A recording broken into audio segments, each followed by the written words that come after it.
On a golden afternoon at the opulent Astor estate, the city's elite gathered for a garden party.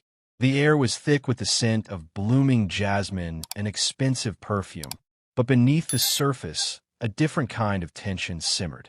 Alara, dressed in a simple but elegant silk dress, stood at the edge of the manicured lawn. Her quiet composure was a stark contrast to the flashy, boisterous crowd, but every gaze, every whispered aside, was for her. For months, the formidable heiress, Isabella, had been watching Alara, convinced this unassuming artist was a threat to her social standing and, more importantly, to her fiancé, Marcus. What Isabella didn't know was the explosive truth. Marcus was not just her future husband. He was Alara's estranged older brother, Liam. The peace shattered when Isabella stormed across the grass, her face a mask of fury.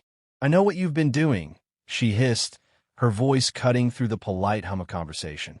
Without warning, Isabella's hand shot out, the slap echoing across the silent garden. The crowd gasped, but the real shock was yet to come. The slap wasn't the end of the drama, but the beginning. A deep web of secrets, family betrayals, and unspoken truths was about to unravel for all to see. For one long, breathtaking moment, the only sound was the flutter of a sparrow near the fountain. Then, the whispers began, a nervous symphony of disbelief and judgment. Phone cameras clicked, capturing the red mark on Alara's cheek. She stood perfectly still, her gaze unwavering, not in fear, but in defiance. Just then, Marcus appeared, his steps quick and deliberate as he navigated the sea of uneasy faces. He was the city's most powerful architect, and the crowd parted for him. "Alara," he said, his voice low and urgent. "Are you all right?" He barely glanced at Isabella, who stood trembling, her fingers curled as if she could retract her action. "I'm fine," Alara replied, but her tone held a steeliness that everyone heard. The garden party, once a festive gathering, had become an arena. Now, the air crackled with a single, unspoken question. What happens next? Isabella's father, Mr. Thorne, stepped forward, forcing a strained smile. "Perhaps we should move inside, get some ice, calm down." His words were an attempt to contain the scandal, but Isabella refused to budge. "You're going to believe her after everything?" she cried, her voice raw with desperation. "She's been lying to you. All those secret meetings, she wants to ruin us."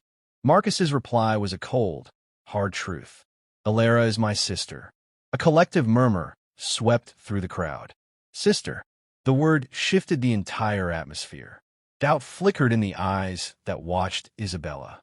She stumbled over her words. You never said." "She's been hiding." Marcus raised a hand, his authority absolute. "Enough. You've humiliated yourself. You've humiliated Alara. All for a baseless rumor." He then turned to Alara, his voice softening. "Let's go." Inside the mansion, the silence was heavy.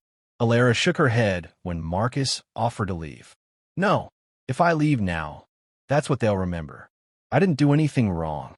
He nodded in agreement. "Then let them watch." Mr. Thorne entered minutes later, his expression carefully neutral. "Marcus, this has gotten out of hand. Isabella is distraught. Surely, we can avoid further scandal." Alara spoke first, her voice calm but firm. "Mr. Thorne, I will not be blamed for something I didn't do." He looked at her, finally seeing the fire behind her quiet facade. "Alara, your reputation is tied to ours." She cut him off, her tone sharper. "What about your daughter's actions?" Marcus stood, his posture unyielding. "There's no hiding this, not anymore. I won't marry someone who attacks my family based on gossip." Mr. Thorne's voice dropped. "I'll talk to Isabella. This isn't who she is." Alara's eyes met his steadily. "Maybe it is." The two returned to the party, heads held high. The energy had changed. Some watched with new respect, others with quiet resentment. That night, alone in her apartment, Alara scrolled through her phone. The incident had gone viral. Videos of the slap, the confrontation, and Marcus's revelation were everywhere. Strangers online debated, some siding with Isabella, others with Alara. For the first time in her life, Isabella was alone.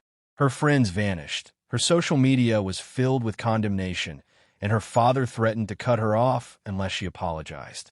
But Isabella, stubborn and blinded by rage, refused. She blamed Alara, Marcus, and the world for turning on her. Meanwhile, Alara's small consulting business began to boom. People wanted to work with the woman who had stood her ground with such quiet dignity. She was busier than ever, her calendar packed with meetings. Weeks passed. The city buzzed with new scandals, and the Astor Estate incident began to fade. But for Alara, everything had changed. She no longer hid her family name. She introduced Marcus openly as her brother, and the world adjusted.